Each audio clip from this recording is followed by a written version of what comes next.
Hello and welcome to our break from Railroad Corporation. I've already forgotten the name of the game that we're playing. Suzerain,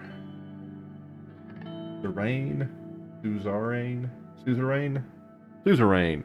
And here we are with President Rain. We're just about to start our first year in office. The video previous to this was us learning the history of this wonderful nation and learning and picking the avenue that we use to get to this moment. So now we have to figure out what we want to look like. I think that's our hair. Ooh. Let's just go with that really sick looking mustache we had at the beginning. Oh no, that's us. We want to do a tan. Oh, that's a nice suit. That right there is a suit of a history major. We were a history major in the run up to this. We had studied history. Got glasses, cigar, pipe, background. It's cool.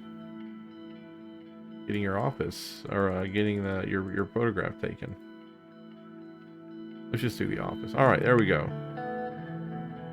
Yes, that's us. Oh, as Anton Ryan, you have made many promises to the people of Sorland. In order to gain their votes, they must be considered very carefully. Economy. Sorland's economy has been based on a planned doctrine since its formation until the former president, Edward, enacted free market reforms. Now the country finds itself between two different economic systems. The planned economy or the free market. Planned economy is good, but for instance, I came up with a March Madness bracket where I had the Wildcats, University of Kansas, winning March Madness, and they were going up against the 15th seed, whoever, and they lost. Second seed Wildcats lost to 15th seed, whoever. So my entire bracket is boned, and I will not in any way, shape, form, or fashion be getting any of the money that I betted back. So, planned economy is like a bracket. If something goes bad early, the plan can't change because so many other factors. You have to think about this for a long time. And if everything goes according to plan, then all the shortcomings that you foresaw are handled. All the shortcomings you did not see and the plan backflooding, that's going to screw you up. Free market can adjust to any situation that pops up, right? But if there were something that was like, hey, we're now dependent on oil and we can't do anything about it because oil profiteers do not want to sacrifice any profit that they are making off the oil that's in, you can't do anything about it because the free market, it's just easier to pollute the environment and kill, the planet. If you haven't guessed, I'm mad at gas prices because oil is $95 a barrel, and for some reason we're paying almost $5 a gallon when that's bullcrap. That's the cheapest oil has been in a while. We're paying a premium. Anyway, free market. And also because I'm a U.S. citizen and I don't understand this that much. Diplomacy. The intensifying global rivalry between capitalist, whoever, Arcadia in the west and the communist United Cortana in the east is opening new diplomatic possibilities. Sorland could either take steps to align itself closer to one. Let's not align ourselves with either. Okay, that's not going to do anybody any good. Okay, it's not.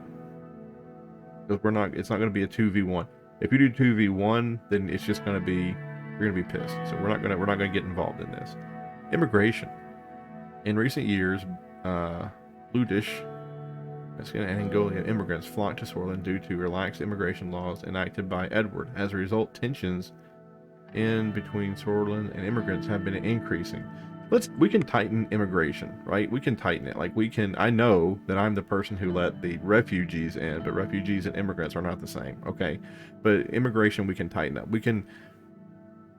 if those people are not fleeing a war zone, or if they're not fleeing a despot or a tyrant or something, if they're just trying to move from one place to the other, then we can be a little choosy about who we let in. But if they're fleeing for their lives or the lives of their children, or to, you know, just have a better standard of living above the poverty line, then we can keep that relaxed. But if they're just moving over here for funsies, then we can be a little, like I said, picky.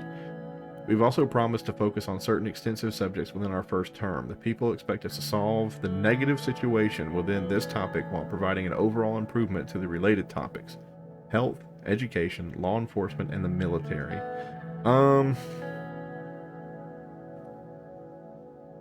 Yes, we're gonna take care of education. Law enforcement, I feel like if we do education right, education will fix law enforcement. It's not going to fix health. Health is going to need to be a bear all of its own. But education, I think, is going to fix law enforcement, because if we're educating new people and we're like putting money into education programs and getting kids off the street, I would rather spend $1 million not on guns and police officers, but on teachers and classrooms and outreach. Than judges, jails, and police. The military is boned. Like, we're going to have to hope our neutrality saves us, because we're not going to put anything into military. We're going to focus in health and education, and hopefully health and education are going to take care of law enforcement, and then military, hopefully no one will invade us. Your promises will be remembered, and they will have consequences. Yes, I'm sure. 2 weeks have passed since we won the election, and now I was about to be sworn in as the 4th president of Sorland. Thousands were watching the inaugurational ceremony and cheering my name. Ryan. The die was cast. Julius Caesar, right? Going through the Rubicon, or crossing the Rubicon, rather. In the distance, the Maroon Palace stood on top of the famous Hill of Pride. I had no way of knowing what future awaited me there. I looked at my family. My son and daughter, Frank and Anna, were next to Monica. My wife, her eyes were gleaming with pride. When I turned toward the key people who made it all possible, of course, each individual was promised an important position in my cabinet. As my thoughts slowly faded away, the reality of the situation dawned on me. Oscar. Oris Hawker, the Chief Justice of the Supreme Court, was waiting for me. The time for the oath has come. Let's start. Please repeat after me. I do so solemnly swear. I do so solemnly swear that I will peacefully execute the office of the President of Sorland, to the best of my ability, to preserve, protect, and defend the people and the Constitution of the Republic. You may now deliver your inauguration speech, Mr. President. It is an honor. Dear citizens of Sorland, brothers and sisters, my fellow swords. Let's say dear. The idea of unity, current dire situation. Change and hope, baby. Change and hope. Yep. If we stand together, we will prevail the issues that plague us, our capabilities. Yeah, let's do that. Let's keep hitting our, like, you want to change, this is what we're able to do, right? Oh, should I read it? I don't know if you want me to read it. I'll read it. You, the people, have chosen together. We will bring prosperity and reform to our nation. It is a time of hope. It is a time of change. Oh. Okay, that's fine. That's fine. I feel like this country has changed so much that people are they don't know their identity anymore. I shouldn't be reading it. Now I feel bad.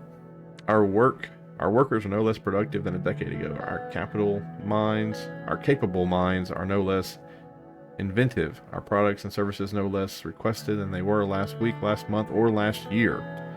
I promise you, we will stop the recession and eliminate poverty. Is that one of our things? Was the budget? The future oasis. First, we must relight our broken constitution from 1929. Yes. It is time for a united and powerful Sorland once again. Change now, not the next decade or years, but today. Our capacity as a nation has never been greater. I agree. Hundreds of thousands cheers. They were shouting my name in unison. I felt the responsibility, the power, and the burden of all at the same. Wave, enjoy the moment, raise fist. Let's just enjoy the moment.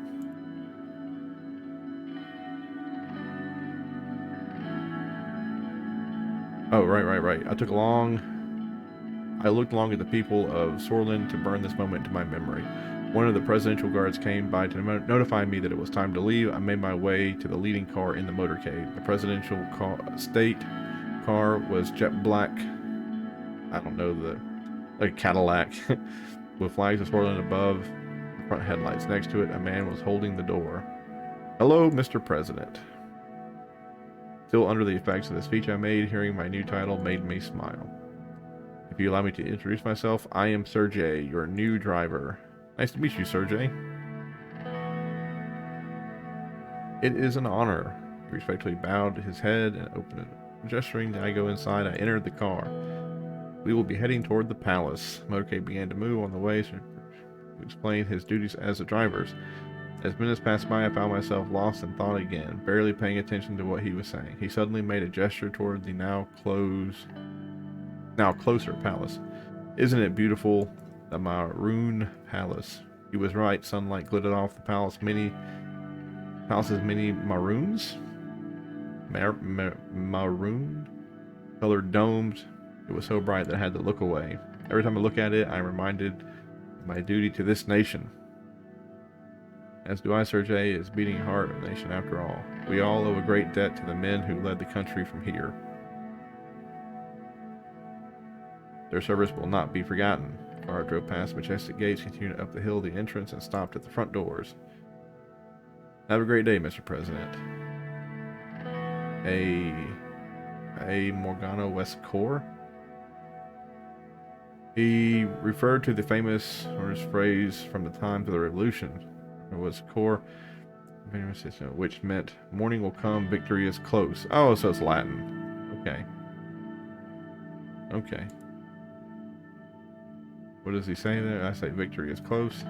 I would say victory is close. No. You just say goodbye. Goodbye. Just keep it professional. My footsteps echoed in the council halls. The guard bowed their heads in respect as I opened the mass doors to my new office. Holy crap. So this is what I was saying, is doesn't this look a little bit like the Great Lakes? To me it does. In fact, we'll see. So, oh cool, look at that. Oh, it's like a fake language for them. Maybe not a fake language, maybe a real language. What is that? Oh, that's another country we can interact with. See the little thing there. I wonder. You have little cities here. This is different regions, I guess. I wonder if these are different states in the nation. I don't really know. 6 news articles. Our economy is halfway. We have a budget of 3. We have a personal wealth of 2. Ryan spoke of change and hope. Okay. The new president has sworn in office, who managed to get 30% of the general vote. The first congratulations came from... Okay, this just kind of talks about how we won the election. Only 37% of the vote is not a lot of people. 30% of the vote. This is talking about the person who conceded first. Another U.S. president. How many times will people fall for the same trap? We've seen this before with Joel, who's supposedly saved the country and brought stability in time. Oh, yeah. The radical doesn't like us. Economics. After the recent successful mega infrastructure project from U.S., the world is warming up to the idea it's a source of growth and employment. But is there any truth in success? A new era begins in Switzerland, and it holds many economic questions that will need to be answered by President Ryan. Our top economic analysts with consultants from the National Report the performance of the past 20 years. Okay. I guess we click on this. This little... Here we go. Read the report. Logistical issues. The mayor of Holster reports that the rising population and fast urban expansion has resulted in high levels of congestion in the city traffic.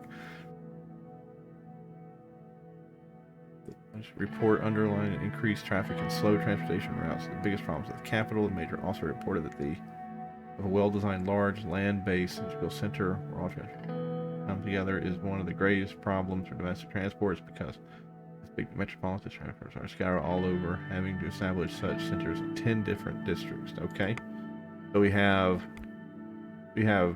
logistical issues that are around, like buses and trains. We have that problem in the capital. The general staff gathers. The general staff. But hold on here. Sorry about that. I thought the cat was out of his kennel, but he's in there sleeping. All branches of these. Okay, the general staff convened right after the election to congratulate our victory. All branches of these forces were represented in this meeting that took place in camp with massive security measures. Chief of the Armed Forces made a public press statement highlighting the increased chance of military confrontation in the East, requested support for strengthening the military. The military is not going to get that support. So sorry. Briefing on the current political situation. This is Peter. Nice to meet you in person there, Peter. He's our vice president. Hold back his smile. We did it, Anton. We won. Finally, all those years with our noses to the grindstone has paid off. Peter's eyes sparkled. The strain of the past months had put a damper on his usual rankish charm, but today he was looking and acting more like his old self. He loosened his tie and undid the top 2 buttons of his shirt. Enjoying the new secretary I picked out for you. Thought you'd appreciate her gorgeous set of talents. It's a shame the rest of your staff aren't as easy on the eyes. He gestured to the slight punch that protruded over his waistband. But hey, back in university, did you ever imagine we would be sitting here in the Maroon Palace? We have to celebrate this great victory. Let's celebrate. Then I got my hands on something special for us. A 30-year-old. We will celebrate at the inaugural ball. Just hang in there until the evening. There we go. Looking forward to it. Everyone hopes to congratulate you. And good to know it's been some time since I last saw her. I don't know who that is. I guess maybe his wife. I'm sure the kids would love to see their uncle for the first time as their vice president. It's great to hear. It's crazy how fast the two have grown up. You are a good father. Yeah, it's kind of weird because we went. If you didn't watch the first video, this dude helped move our political ambitions along while we stayed at home and hung out with the kids. So I think this is kind of him like realizing that maybe he wanted the same life that we did, or that we got. The doors swung open and it was Mr. Gatorade, my chief strategist, walking in. He was a compact man with a sharp bird-like feature. After briefly surveying the room from wall to wall, he sat down, poured a glass of water, and opened his briefcase in a series of quick, graceful movements. Gentlemen, I already don't like him. The tall case clock in the room struck 3 o'clock. Damn, you were exactly on time. Hello, Peter. He very slightly bowed his head. As you wish, sir. We just said not waste any time. Lucan spoke in soft, lipped tones that immediately drew your attention toward what he had to say. Peter and I waited for him to proceed. Let's start by evaluating our current situation. The majority of the shortest people demand change. They are more concerned about the economy than the Constitution, but they blame the system for their problems. People are losing their trust in our democracy. Why do you think radicals like Birdman are becoming more popular? Everyone's expecting us to bring change. Bring the change the last government did not. This is the guy we beat. Leader of the reformists believes that true change can only be accomplished by transferring some of our power to the assembly. I will move into the details of their demands shortly. I have no problem with moving some of the presidential power into the assembly.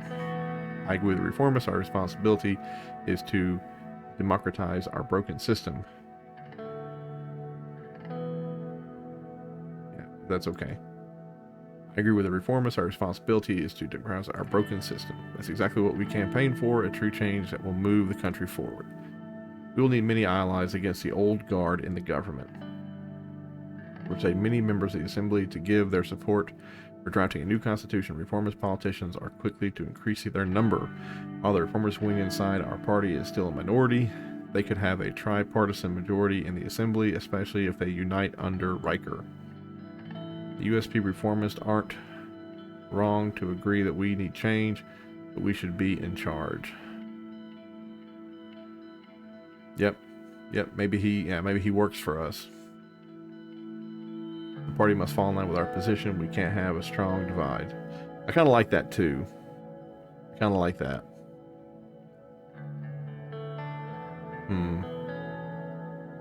we want to try to get our old adversary to work for us, or do we want the party to march to our drum? What do you think would be easy? No, maybe not easy. Yeah. Which one's easier to do? Subvert the ambitions of one man. The only bad thing about trying to get him on our side is that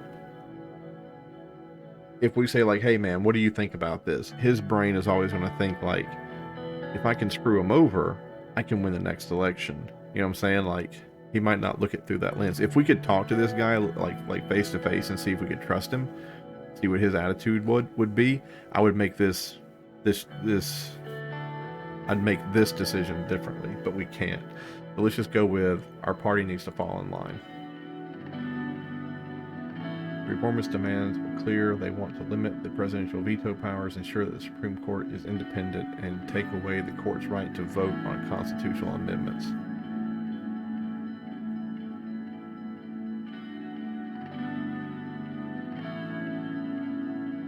Yep. To support them, we need a proper balance of power. I agree. We can't ignore the winds of change after all.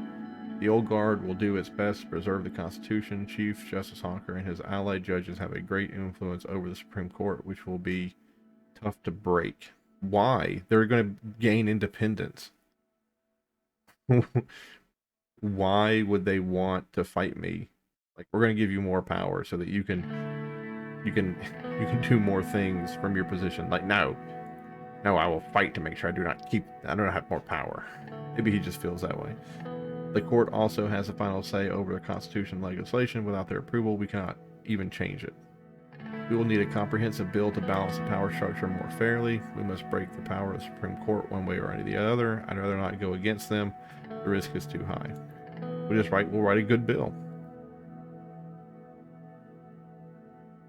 A comprehensive reform that would make the reformists happy would mean maintaining a balance between all branches of government, which means removing your absolute veto as well. The reformists demand that all loopholes in the Constitution be closed. I think that's great. We can't underestimate the situation. We cannot allow obstacles to exist. Obstructionist, yeah. I don't know what that means by you cannot allow them to exist. Like, people are going to want to be obstructionists, but if we can't allow them to exist, I'm not quite sure what he's saying there. Like, we're going to murder them? Alright, we have many challenges ahead. Our party still holds 130 out of 250 seats in the Assembly. We've got the power. However, to reform the Constitution, we must receive a 2/3 majority of the Grand National Assembly, which is 166 votes, and a simple majority in the Supreme Court that equates to 6 votes. So we have 130. Oh, the thing that's going to suck is that if we say to balance power, let's say 90 people in our party support us, but the other 40 won't, that means we have to get 40 from the other party to make up to get back to 130, and then get 120 more just to get to that 250. Ooh. Hopefully those votes are there. After we have settled on how to proceed, we will need to talk to our party figures. Our first goal must be to get the 150 signatures needed to start the process. Following the green light from the USP, we will reach out to the other party leaders to see if they would back our draft. The last step is to convince the justice of the court. The entire process will take a long time, but we must start working on a reform committee to evaluate all possibilities for a new constitution as soon as possible. We will write a more democratic constitution with the reformists. The new constitution to give the president wide-ranging power to lead. We could work with the old guard, protecting. Yeah, we will work with the reformists. That's what we've been preparing for internally. Don't forget that promise is what got us elected. The key thing here will be strengthening the powers of the assembly, which we already led with the majority. Yes, the divisions of power need to be rebalanced for a better sword. According to the internal draft we made with the reformists, there are 2 changes to the Constitution that are not open for their discussion. The first, Supreme Court will no longer vote on constitutional amendments. Second, the president's absolute veto will be taken away. This can be replaced with a limited veto system by fixing the current loopholes. I have no problem with these clauses. Let's work with the reformists. Let's do it. And I mean, if they're not going to budge on those 2, then those 2 things are just, we're going to have to concede them. And I personally don't think that that's a big deal, right? The Supreme Court shouldn't get to vote on constitutional amendments. Because then the Supreme Court could become activist, where if the political, if they were appointed for lifetime positions, and I assume they are because it's modeled after the U.S. Supreme Court, but if they were appointed for lifetime positions, and it just so happens that political team B appointed most of them, so that most of them lean politically toward B, and then years down the road, political team A wants to amend the Constitution, they can just step in and be like, no, you're not going to. They're activist judges at that point. They're not sitting back and allowing the proper course of law to flow to them. They're reaching out and saying that that's not appropriate, supporting their own political party. So that's not good. All right. We will form a reform committee together with all the parties and start reaching out to all the stakeholders in the assembly and the court for a new constitution. By later in the year, we should have an idea of the reformed contents and what the other parties want. Another important point, we must be aware that the Lothburn group, the Oligarchs, oh my goodness, convene under this organization to influence economic policies. Led it for a long time before falling ill. The new leader is Mr. Walter Tusk. Mr. Walter, where have I heard that name before? Can I click on that? Will it show me his picture? There he is. Okay, so this guy leads the Oligarchs. Go away. And according to reports, some members of the National Business Council are in their pockets. Tusk and the group will surely try to bribe us in exchange for special economic protections. I won't be bought. It won't happen. We need to be diplomatic. Yes.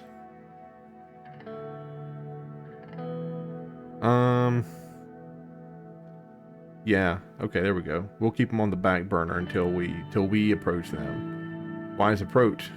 It's good to understand and see if we can reach a middle ground. As far as I know, who is this? Businessman and philanthropist. Okay. Has some strong ties to this group. He has influence, could definitely be an asset for us, but I'm sure he'll want something in return. The group's influence is an important force, one that we should use to our administration's advantage. That group is dependent on our economic policies. They can't move a finger without us.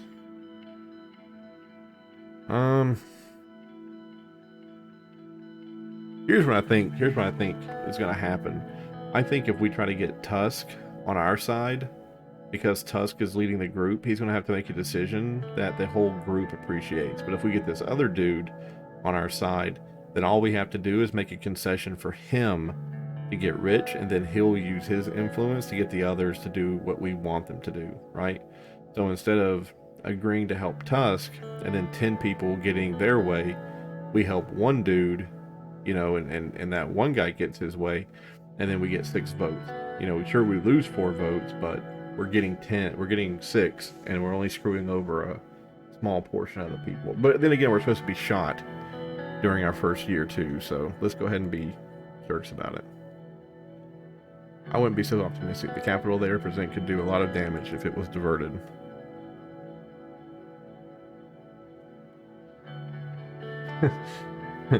I like how we clicked on that because we wanted to get shot in our first year, and he specifically says, to survive your term, you need to underline the seriousness of the situation. The military and the general staff are powerful elements in the state, And as the history tells us, ha ha ha, because I was a history professor or a student, and this is him showing a snide at us, I think.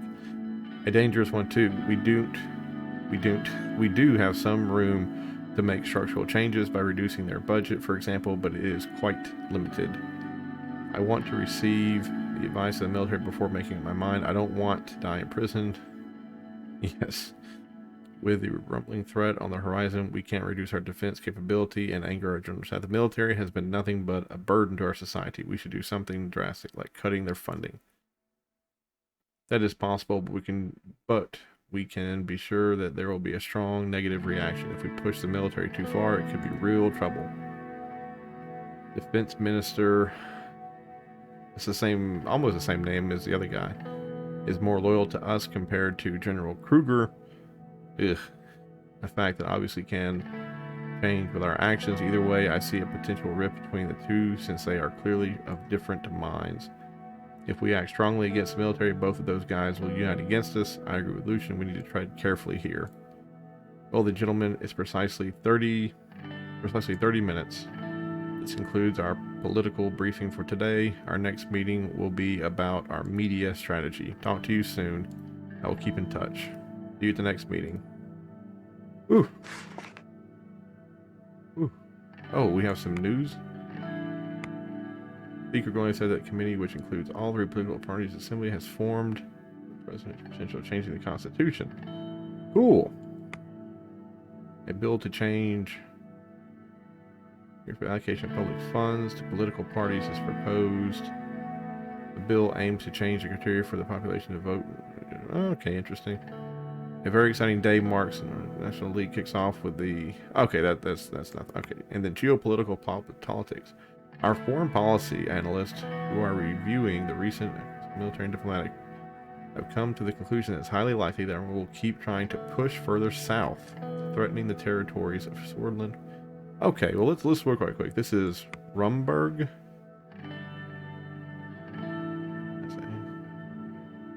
Is that okay? That's from okay. So that's another nation there. So I think these are our cities. They would push south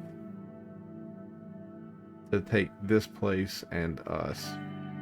It would be that border that we'd have to worry about. Got it. All right.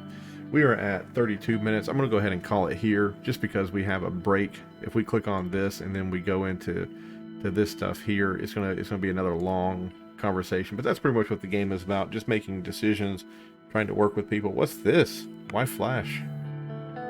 Oh, these are our current situations. We have a court backlog in the law. We have court backlog, limited women's rights, judicial rivalry, some human rights, and freedom of the press. It is good, right? So we have some stuff that's just bad here. The economy, we have tons of bad situations here for the economy. Military, couple of bad, couple of okay. Welfare is screwed. Order, we have no order. Our organized crime is through the roof, our corruption is through the roof, and oh my goodness. Diplomacy. We have lack of allies. Poop. We're neutral. Okay, well yes. I'm definitely going to take a break from here because now I'm super duper scared. Maybe we just talk to them. Yeah, there's their big symbol. Oh, look how that flag comes in like that. Pretty sweet. We'll just talk to them. Everything will be cool. Don't worry about it, folks. But let me know if you like this game. If you don't completely understand, we'll get right back to Railroad Corporation. If you want to see more of it, just hit that like button. Anyway, I wonder how I save it. This is my journal. Turn 1. There's the Codex. The Codex Estatis. Save and exit to main menu. Beautiful. All right, there we go. Thank you so much for watching, folks. Have a great day, and we will see you in the next one. Bye-bye.